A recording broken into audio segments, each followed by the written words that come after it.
I was like, I don't know what we're gonna do, but I looked around and I said, you know what, I think I could do something like this. And she was like, what? I said, something like a coffee shop or something like that. And so that's what started. That's what started my journey into the coffee industry. I started doing a lot of research and found that the coffee industry is a great industry to get into. A lot of great margins. Yes. In that business, it's no wonder why Starbucks makes so much money. Right off the bat. And so. And I thought that was really great, and so I did my business plan, went through I don't know how many revisions because I thought I knew it all, and I thought that my business plan, my idea was great, and people were like, no, sir. Right. Let's look at this number again. Try it again. Yeah, let's be a little bit more realistic with this stuff. And I took a couple of revisions of that business plan, and I went shopping for financing, and I was told I was going to get financed, and things didn't work out. Oh wow. And I don't know why. I met every qualifier that they had. Excuse me. You good? Sorry. Every qualifier, my credit was great. My the amount of money that I had, my skin in the game was there. Mm-hmm. And so I didn't know why I didn't get why it fell through, but that didn't stop me. Let me backtrack. That didn't stop me for long because I did have my one with me moment when I was just like, oh my God, what am I gonna do? And so I had to find a way. To make that dream come true. And so that was in 2013 when I formed a company. And I just started very small, selling beans online. I connected with a great roaster here in Savannah. Shout out to Cup to Cup Coffee Roasters. And I'm not biased, but they are the best coffee roasters on this, in this city, and that's just my opinion.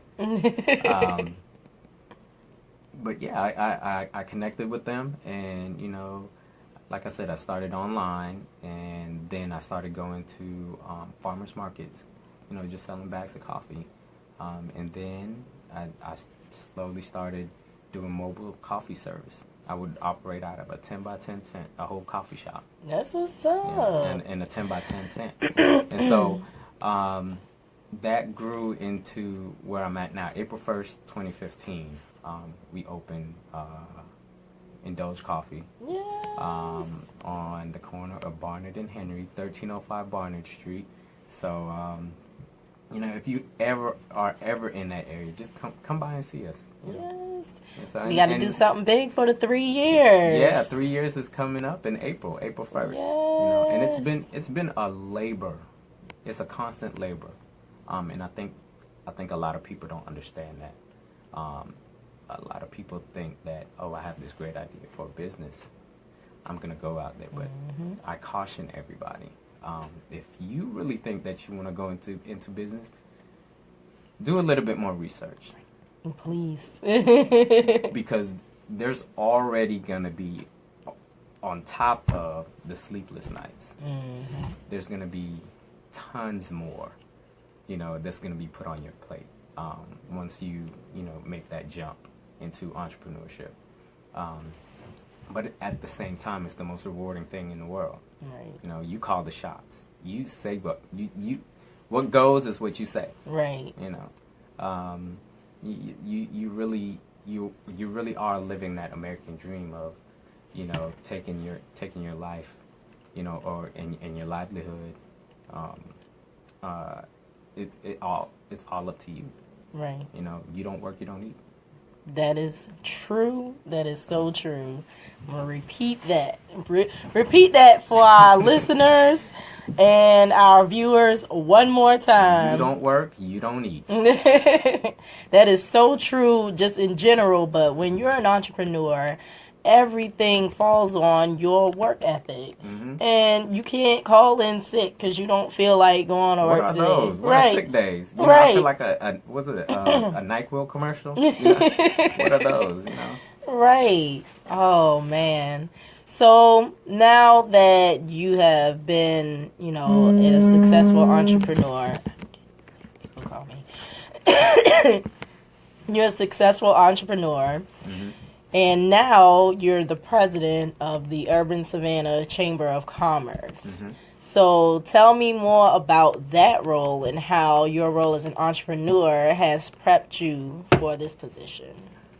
Okay, well, I just want to go to the beginning of Okay. Urban Savannah. Yes. Urban Savannah started in 2015. I didn't know anything about Urban Savannah. As a matter of fact, my sister, she's at Chatham. She was the one was telling me about the organization, and at that time they were just a networking group. So they would host monthly networking events. And she was like, "You need to come out. You need to come out, and you just opened your business. You need to come out and see." And so I would go on Facebook and see the event, and I'm like, "Oh my God, it seems like it's a party." Right? So I was like, "I'm not gonna go." So I didn't go the first month, but the second time I went, the then president, then the founder, John Vonner, I approached him and I introduced myself, and I said, "Hey, Mr. Savannah, my name is Russell Canady. I'm the owner of Indulge Coffee." And his first, he was like, "You have a coffee shop?" I was like, "Yes, I do." He goes, "Oh, okay. Is it ghetto?" What? I was like, serious? Like, in the back of my mind, I was like, "Are you serious? Is that what you're really asking me?" And I was like, "No, it's not ghetto. Come by and see." Right. And so, that night, I met so many people. I met so many people that, to this day, that's almost 3 years later, that I, keep in contact with. They're in my Rolodex of, business people that I want to, do business with. Right. They've helped my business grow. I just want to talk about how I met Jalon Smart, owner of Cocktail Hour Catering. When I was looking for someone to do my sandwiches and salads and stuff, I didn't know who to go to until I talked to her, and she was like, we could do business together. Yes. And I'm like, you're right. I said, because the demand for food at my place is there. Yes. Those students are hungry. Yes. And so we started doing work together. Not only that, I've met other people that my business has benefited from. Just knowing them, knowing that there's a paper and chemical guy here, that's black owned, that I can go to in the city. I don't have to pay rush shipping. Right. For stuff that I might need. Right. Because that's another thing that once you're a business, an entrepreneur, you all wear the many expenses hats. are on you. You wear many hats, and sometimes things will slip your mind. Because you're doing a lot of things, and so to me, having that in my pocket. And other businesses too just helped me out tremendously. I don't have to go online and wait for stuff to come in. It's here. It's in Savannah. Right. That's awesome. And so fast forward about Urban Savannah. I'm sorry. No, I'm go to get for off track. it. No. But fast forward about Urban Savannah. In 2016, we decided that we should become a chamber of commerce. The need was there. We all had similar stories as African American, other minority, and women-owned businesses. We basically had this. It seemed like it was the same story, but different characters. You know, we were just putting ourselves in there. And so we said, well, why don't we, you know, create a chamber for us, you know, and let's empower and let's educate businesses that look like us or that need that. Right. And that was the whole premise in the beginning. Unfortunately, our past president has moved on, and I initially did not want to be the president. I did not want that headache. I had a lot on my plate. You're an entrepreneur. Yeah, and so even early on, I told the former president that we needed to engage our members. We need to be, you know, more engaging of them. They're the sole reason why we exist. Exactly. You know, because without them, there would be no urban Savannah Chamber of Commerce. And so I pressed them to, you know, let's do a little bit more than just networking. Right. You know, let's do something. And I don't know what happened, but you know, to me, it didn't happen. Right. That, you know, members were getting what they needed. And so the only reason why I took the position was because I didn't want something great to just die with one person leaving. Right. You know, it's bigger than him. Right. It's bigger than me. It's something that Savannah needs. Right. We are predominantly a minority community here. We should have something for us. Exactly. Something for our businesses. And I'm not trying to say, you know, us against them, but our community needs resources. I agree. Especially in the business community. If you just look at some of these businesses, you know, some of them, you know, most of our businesses, not most, but some of them look like they could use a lot of help, a lot of education about properly running their business. And you know, we get a bad rap for being a black-owned business, when in reality we're just as good as our, you know, counterparts. You know, business is business. Right. You know, it shouldn't be a color to the business, but it exists. Yes. And you know, that's our mission. Our mission at Urban Savannah Chamber of Commerce is to empower and to educate African American, other minorities, and women-owned businesses. And this new direction that the chamber is going to, I'm very excited about it. You know, because just looking at that mission, that's going to be the core of what we do for our members. It's not for me, it's not for anybody else, it's for our members. Right. And if I could do a shameless plug. Long as you don't quote any prices or anything like that, we're good to go. Free 99 people. No, but on the 29th, we are having a meeting, and we're inviting the public as well as our members, both current and former members, to come out at the Bull Street Labs, 2222 Bull Street at 6:30. Come out and meet the new board of directors.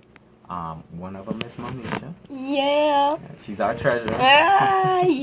She keep us straight. Hey, gotta keep that money right. Right. Yeah, you have to, you know, have some type of accountability. Meet our board of directors. Meet, you know, come and learn what we're offering our members. Yes. And I think it'll blow people away that we have gone in this direction. You know, and so please come out on the 29th at 6:30 at the Bull Street Labs.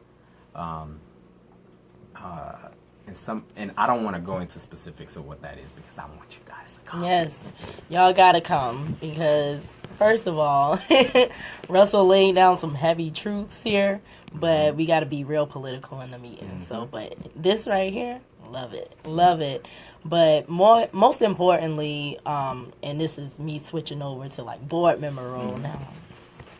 Take the co-host hat off, put the board member hat on. But I'm really excited about this meeting as well because now we can really show the members, the current members and potential members, what we have to offer. And there's so much we're working on. Everything we have to offer you guys right now so diligently. And it's exciting to see the dedication of the board members really want to see our area minority businesses succeed and have everything that they need to succeed. We got to get this money. And we're trying to share it with you all. There's money for everyone. Everyone can eat good. Yes. There's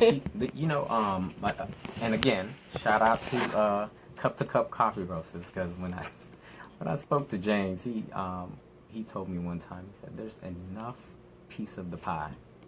Absolutely. Here in Savannah. And I want you guys to know that we don't have to act like we're ravaging, for crumbs. For crumbs. There's enough piece of this pie for everybody. Yes. Everybody. Yes. So, and Monisha also touched on it that, the dedication of the board members. I have a renewed excitement. Yes. About the board now because to tell you the truth, I wanted to hang it up. I was gonna say peace out, forget it. I'm gonna focus on me. But no, there's like I said, I just could not let it die out because I know that a lot more bad will come out of that. It's bigger than any one of us. It sure is. And it's beyond time for us to really, as a majority population, be the majority economic piece in Savannah. I mean, it's past time. That's what I have to say. Yes, Jasmine, no more crabs in the barrel. And Dawn, we made an event page on the Urban Savannah Chamber of Commerce group. We are inviting the public. Yes, we are. So let's see if we can make that event public. I think, let's pack the house, guys. Yes. If you are an entrepreneur, want to be an entrepreneur, or anything in between from starting out to being a seasoned, veteran in the entrepreneur world or in the business world, come out and see what Urban Savannah is about. And I promise you, we have a lot of things lined up. We have these events. We have 3 big ones. Yes. 3 big ones throughout the year. There's one actually we can discuss. 2. There's 2. 2? We could discuss. Okay. No, 3. We could 3. discuss. All right. Well, get at it. All right, so the first one we have coming up is the Taste of Soul Savannah. Yes. That's going to be in February 22nd at 5 till 9 p.m. at the Civic Center. And what this event is geared to do is to highlight those minority-owned restaurants, caterers, whatever you name. We love to eat here in Savannah. Yes, and there's Lord. a lot of hidden gems in Savannah. Yes, and I'm not just talking about soul food. There's all so many types options. all types of cuisine here in Savannah. And this is our 3rd time trying to put this program together. The first time we was it got Hurricane such Matthew? The first time we had such a great response to it that we wanted to move it to a later date because we wanted to do it right. Our event coordinator, Tony's Cooper, she works very diligently and she's very cross the T's and dot the I type person. And so she wanted to make everything perfect. get maximum exposure for those businesses. So the response was so great, so we moved it from June to September. And you know what happened in September? Hurricane. This lady named Irma came into Irma. town.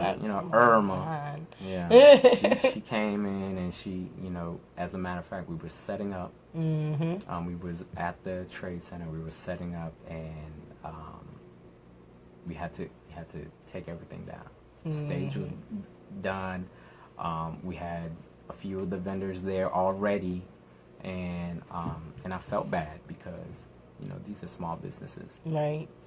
They spent money to come and to showcase their their business, and that's something they just can't absorb. Mm-hmm. That cost them a lot of money. Right. And so I felt bad, and so I told them, I said, please come back. We will reschedule. And so now the 22nd is when we're gonna have it. And so that coincides with Black History Month, and it also coincides with the Savannah Black Heritage Festival. So there's something going on throughout the whole month, and this is this will be just an addition to an already great month. So please come out for that. It's free. Oh, okay. Well, it's free, and so no pricing. No, yeah, I said $3.99. People. It's free for you guys to come into the event. However, for you to sample the food, there's a cost. There's a cost, and you can go online because we can't say prices. It's like a station thing. Right. Right. But so there's a cost. There's a VIP price online. And it tells you all of everything that's on there. And then also, there's tickets that you have to purchase at the event to taste the samples. So that's the first event. Remember, Taste of Soul Savannah, February 22nd, at the Civic Center from 5 to 9 p.m. The second one is our 40 under 40 event. Yes. So the whole premise of this event is to highlight, people that are doing great things in the Savannah area. Stretch out to, Hinesville and, even down to Hardyville. In this Coastal Empire area, we just want to highlight, those that are doing great things in the community, and it's sponsored by Dismiss Charities, and they approached me about this event last year, and they wanted to. They were saying that, we don't see a lot of our representation in the 40 under 40 that that comes out every year, and I said, you're right, and I said let's do that, and I said let's do that because I know there's a lot of inspirational people here, in Savannah, so if you know anybody that needs to be recognized, go on our event page. There's a link for you to nominate them. Just fill it out. We'll start selecting February 17th. The event is April 28th at the Mighty 8th Museum in Pooler from 6 to 10. And then our next one is... Yes. I'm going to let Monisha talk about this one because this is her baby. Woo, woo, woo. Yes. So... we are hosting the Minority Business Symposium. Last year it was titled the Minority Contractor Symposium, and because of the large response this year, we are calling it the Minority Business Symposium. And we will be hosting a variety of workshops for entrepreneurs and other small businesses, small to medium businesses that highlight access to capital, necessary certifications, and I'm going to skip to this part because I forgot one more. But there'll be various workshops in the morning. Then there's a lunch and networking event where you can meet the companies that will later host a quote-unquote job fair. So it'll be for our vendors to meet these businesses and basically market themselves and see what bidding opportunities are available. Last year we had how many companies? We had we had three big companies. We had Savannah Chatham County Public School System as one. We had the City of Savannah, and then we also had Kinder Morgan come through. And we had just a little bit over 110 participants at this event. And so the great thing that happened at this event was I know at least of two companies that Kinder Morgan snatched up, and and is now doing business with them. So I'm happy about that. Anytime somebody can get business Right. like that, and it makes me happy. Like I said, there's enough piece of this pie. Definitely. And we're calling it the Business Symposium this year to encompass professional services as well. One thing that I personally recognize is the need for more minority professional service contractors, i.e. engineers, accountants, lawyers, professional services, not necessarily manufacturing businesses, to get bidding opportunities, and they are available.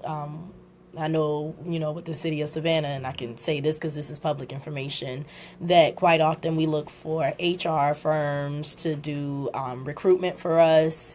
We look for accounting firms to do auditing services for us. And we definitely look for a lot of engineering consulting firms to just draw up the plans for all of the development that you see along Savannah. So professional services is definitely needed, and we definitely need to highlight our minority businesses who offer those services. So this is a business symposium, not just contractors, business. So we are about business. I'm part of it. You know how I do. You know how hard I go for my stuff, and you know how busy I am. So you know it's gonna be dope. I'm telling you, both these is like a drill sergeant when it comes to business. She'll call me up like, Russell, something ain't right. I need you to fix it. I'm like, okay, roger that. You know how I am. Hey, it is what it is. You know if I'm on it, it's going to be good. So, never have to question it. Oh, it's 9:31. We got to do our station ID. Oh. You are listening to WRUULP, Savannah, Georgia, 107.5 FM, WRUU.org. We are Savannah Soundings Community Radio with Global Soul. And we got to do a promo real quick as well. If you are enjoying our programming on WRUULP, please support the station with a donation. As an individual, you can give any amount, become a basic station member, or become a serious fan of the station. To check out membership rates and to donate to the station, go to www.wruu.org/individual and select to donate monthly or subscribe to an annual membership. Again, to donate to the station, go to www.wruu.org/individual and select to donate monthly or subscribe to an annual membership. Thank you for listening to and supporting WRUULP. Back to us. Russell's over here taking selfies. We having a good time in the station tonight, just talking about the future of the chamber, the future of minority business in Savannah. And so I want to get a little bit more insight from you as far as what advice do you have to entrepreneurs, because I see it all the time, especially with my generation. I'm tired of working for somebody. I want to work for myself, and I'm just like, I don't think that's what you want to do, because you don't like going into a regular job. Right. Because if you think that going into business is less work, you are sadly mistaken. What I would tell people who are thinking about, making that leap into entrepreneurship. Jump into it, but jump into it and jump with a plan. Mm-hmm. Don't just haphazardly jump off the cliff and you don't have a parachute. Because you're gonna fall to the rocks down at the bottom. And believe me, I have seen it time and time again where people say, I want to do this. I'm gonna put all my eggs in this basket, and what happens is, all the eggs gets cracked. All of them, and yolk and and the white mess. stuff just all over the place, and eggs stink unless eggs stink unless it's scrambled, or fried up, something, but in its raw state it stinks. And that's what you gotta have to think about, that if you jump off that cliff, right, with all your eggs in one basket, it's gonna break. And so you have to guard it. Entrepreneurship is a beast, a beast of a different kind that will potentially kill you, but at the same time it will eat you, spit you out, eat you again, spit you right back out. It's like, it doesn't care about you, but it can be tamed. And you have to have. That was a good one. You have to have the some type of business mindset. It's not just, well, this is how I want to do it. Of course, I mean, everybody wants to go into business because they want to be the boss. But but it costs to be the boss. It costs to be the boss, and sometimes it costs you your want to do things your way all the time. Right. Because it's not about you. It's not about you at that point. The goal is, I tell people this all the time too. The goal in business is to make a profit. You have to always think about that. Yes. And when you think about that, you cannot go and say what you want to say when you are a business owner. You can't just go pop off on Facebook or wherever, right? Because that will eat up your bottom line. That will eat up your profit. Please and thank you. And so people have to think about that when they jump into entrepreneurship. But yeah, people need, if you have a great idea, or you think that you have a great idea, go try it out. But do it with a plan. Right.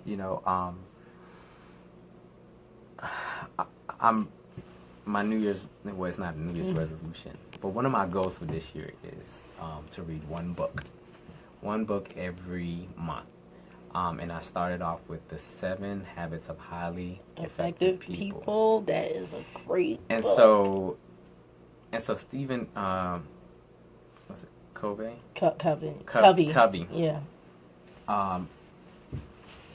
In chapter 2 of this book, he says you have to go and visualize your end.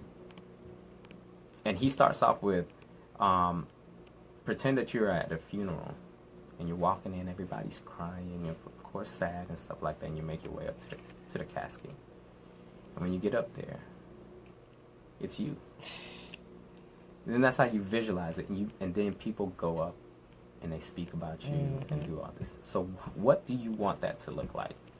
And a good and I was like, man, this is so weird, right?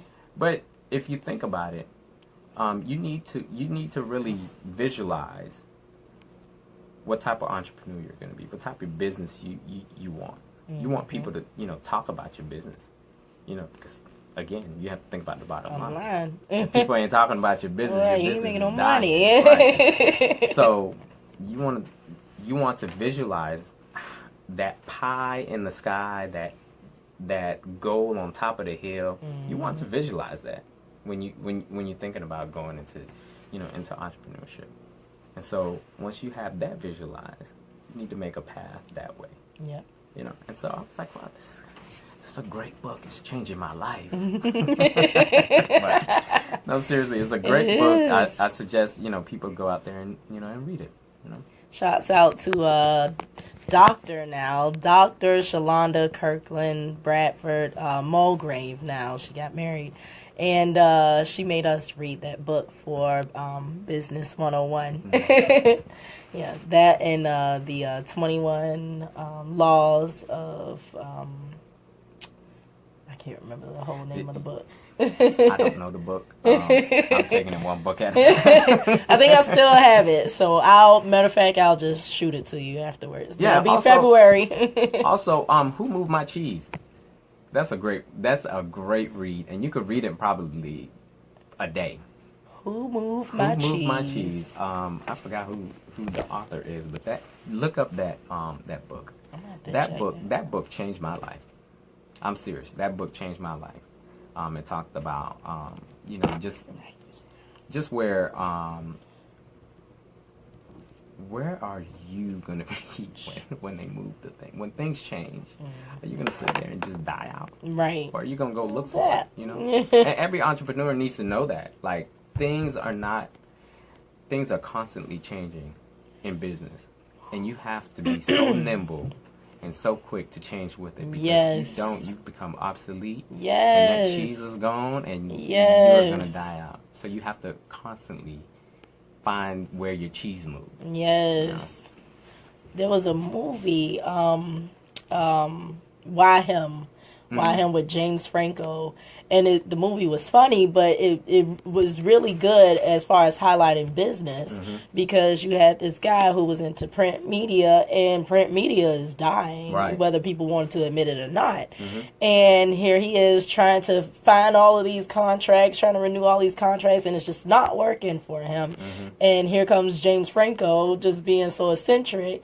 And he, here's this idea. I got this fancy toilet. Why don't we distribute these toilets in America? Okay, now we got to scrap our old business model, come up with the new business model, refit the warehouse.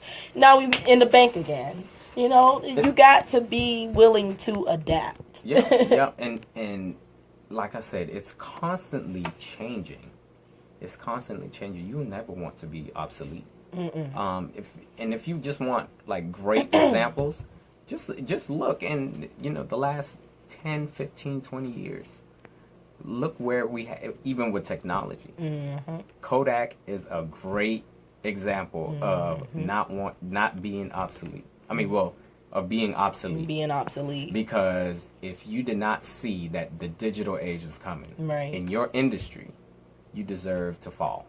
Because computers and phones.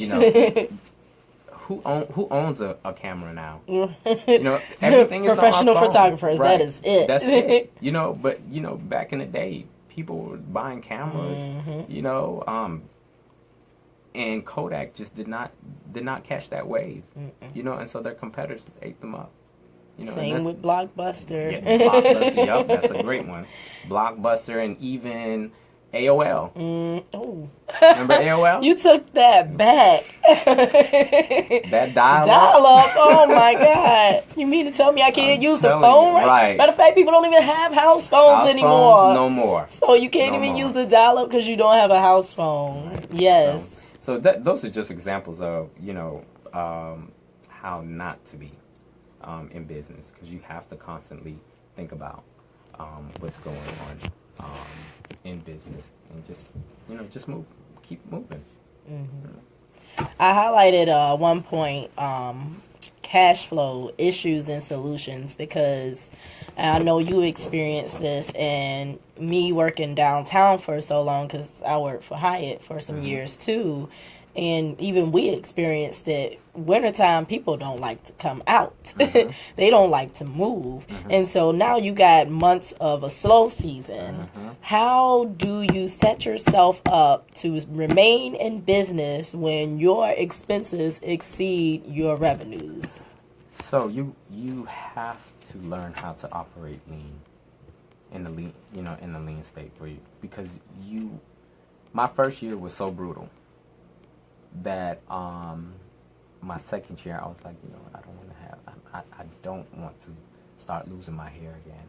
I don't want to not get any sleep because, you know, I'm thinking about how I'm going to make ends meet, not just for my livelihood, but my business also, you know, because like I said, if you don't work, you don't eat. Hello. Right?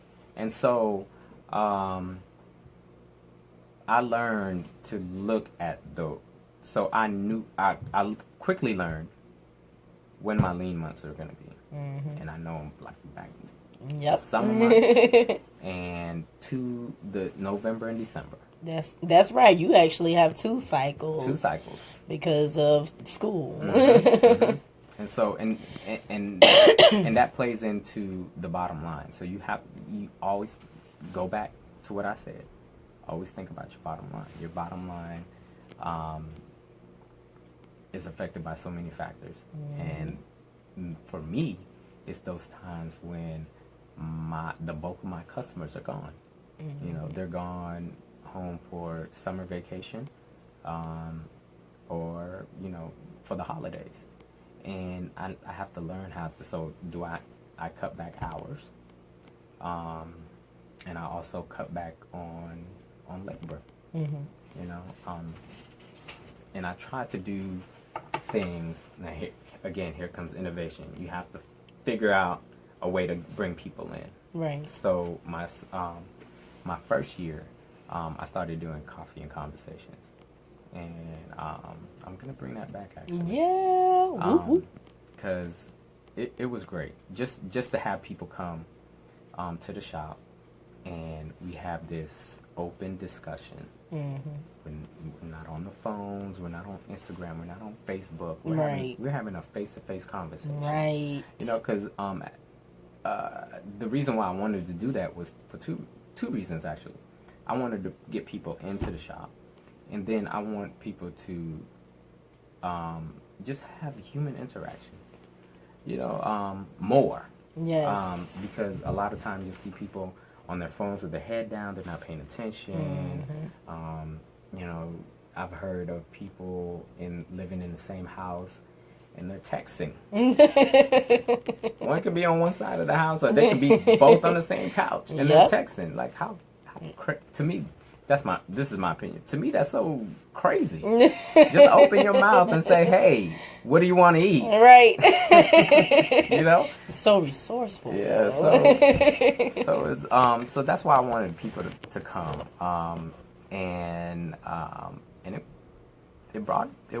It brought people in.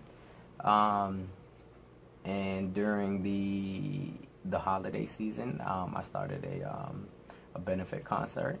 We didn't do it this year, but I have a friend who lives in LA, and she went to Savannah State. Now she's living in LA, and she has a beautiful voice, and she sung with Stevie Wonder and India Ari, and so she called me and she said, "Hey, I'm gonna be in town, blah blah blah." And I said, "Oh, okay, yeah, we need to do this." And so we did a benefit concert. The first year, it was called "The Soulful Sounds of Christmas," and she sang her back out. Jesus, that's what's up. And we took up donations and you know, comfort items like blankets, jackets, toiletries and stuff like that for Union Mission. Oh, that's what's up. So, and we raised about $125 that day, and so that all went to to Union Mission, and so that's and those kind of things is what I do, right, to get people in in the door during those lean times, right, like because the blood, your business needs that cash flow to stay alive. That's the blood. Yes. To stay alive, so you can pay people if you have employees, just to cover, overhead expenses, your rent, your utilities, your products, stuff that's going to make you money. Yep. You have to have that capital for that. You know? And that's another thing too, with the chamber that I've seen is that a lot of people don't have the access to capital. They just lack the education on how to get proper funding. Right. What do they need? You know, and people don't understand that when you first start out as a business, business person, that everything is tied to your personal credit. So credit, so credit plays into it. Yes. Unless you create a corporation where everything is not even tied to you, to your personal credit, but you still gotta start from somewhere. Yeah, you gotta start from somewhere. Usually, not everybody has the money to fork up to create a corporation, right, or a LLC. And so a lot of times people's credit affect the amount of funding that they get or have access to, and you need that because your personal capital, I highly suggest you do not touch for your business. Your business and your personal finance, and your business finance are two separate things. If you do that, you better go so hard for your business. So hard. Like, you are literally personally invested. Because, once that, the money will leave your pockets. Yes. Yes, it will. What do you see going on in the Savannah community? Because I did want to touch on the new policies as far as the SB and DBE certification that the city is now requiring our minority and women and other now businesses to gain in order to gain extra points on their bids for city contracts. The question again, I'm sorry, was what do I think about the DBE process? I think the DBE process to me is, I think it's great. There was just a lot of, and I'm just thinking about it in category wise. You have your disabled veteran, you have minority, you have women owned, you have the LGBTQ owned certifications, all that stuff. Then my understanding of the DBE process is it gets rid of all that, and it's all encompassing. Yeah, it's all encompassing. Which to a city like Savannah, that to me that's a good logistical move for them. Right. Now I don't know how the DBE process is gonna really help minority-owned businesses but if it's a requirement, I just highly suggest that you do get it. You do get that certification, because that opens a lot of doors for you. Right. With the city alone, there's a lot of contracts that businesses don't go after because they don't have the proper certification. So get certified. Get that certification. And it's free. Yeah.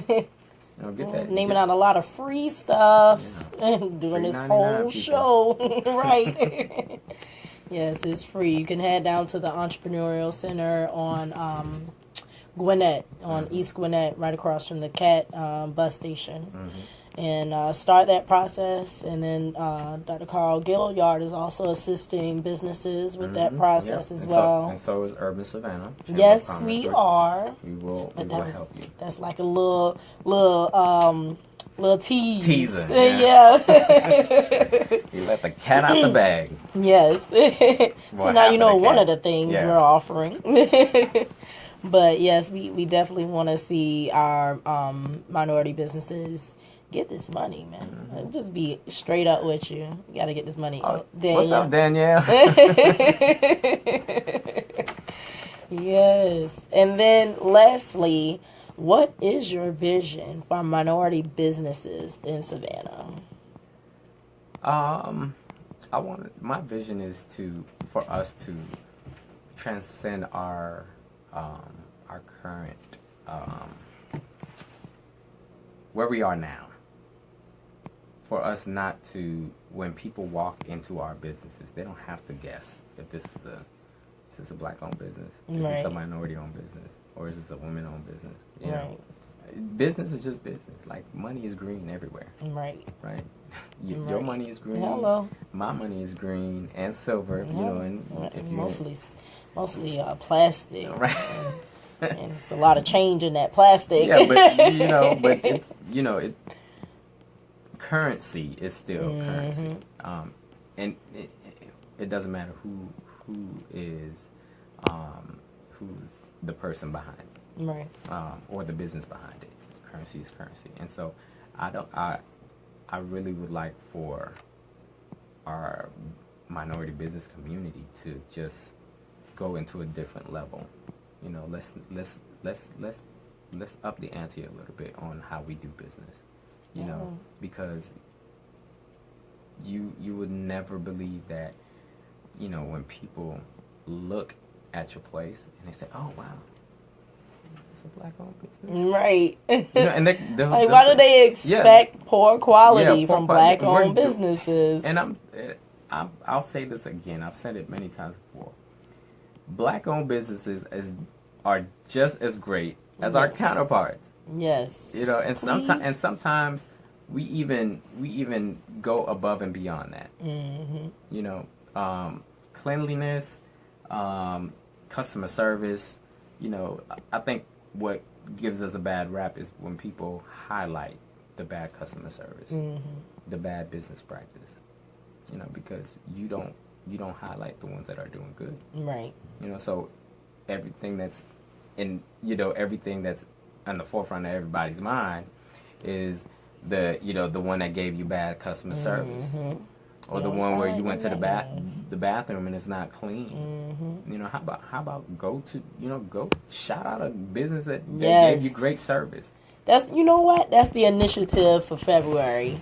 I'm always doing something weird anyway, but the initiative for February, we're going to support black-owned businesses, and we're going to write reviews for them.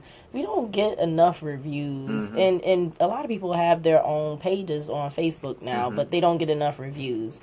And if you do encounter an issue, notify them at that time. Notify management at that time. Don't just wait till you leave and get all on social media and like, they didn't fill my tea up to the brim. Why didn't you tell them that then when they could have resolved the issue? Because a lot of things can be resolved with service recovery. Yeah. You know, and on both ends, it can be resolved with service recovery. And then when you're talking about service recovery, you're talking about customer retention. Customer retention affects your bottom line. There you go. And, period. And can I say this about reviews? This is just a business nugget for business owners. When your customers go on Yelp and on Google and write a review about you, answer them. Yes. Answer them even if it's a bad one. Yes. Because guess what? That's their opinion. Yep. And that's, they're talking about their experience. It's not for you to go in there and battle them on social media or Yelp or Google. Please don't do that. Don't do that. That only makes you look bad as a business person. Now everybody can see you're arguing with the customer. You cannot erase that. Right. Oh my God. But what you can do is use it as a marketing tool. Boom. You know, if somebody has a bad review about you, tell them, thank you for. I'm so sorry that this happened, but thank you for bringing that to light. You know, because we strive for great customer service. Exactly. And this is not indicative of that. And so why don't you please come back and let us get it. Let us make it right. Let us get it right. Oh my gosh. On us, Russell. because you giving something to a customer that just left unsatisfied, and say, hey, I'm sorry, let me make that better. Let me correct that. Well, your money means something to me. You mean something right. to me past the transaction. Right. Right. And so that will yield you a whole lot more. Yes. Than somebody coming there, and because if you battle them on those reviews or don't do nothing about it, guess what? They're never coming back. So that's money you're never going to get again. Of course, they're going to go tell people, oh, don't go there. Now you're losing even more potential business.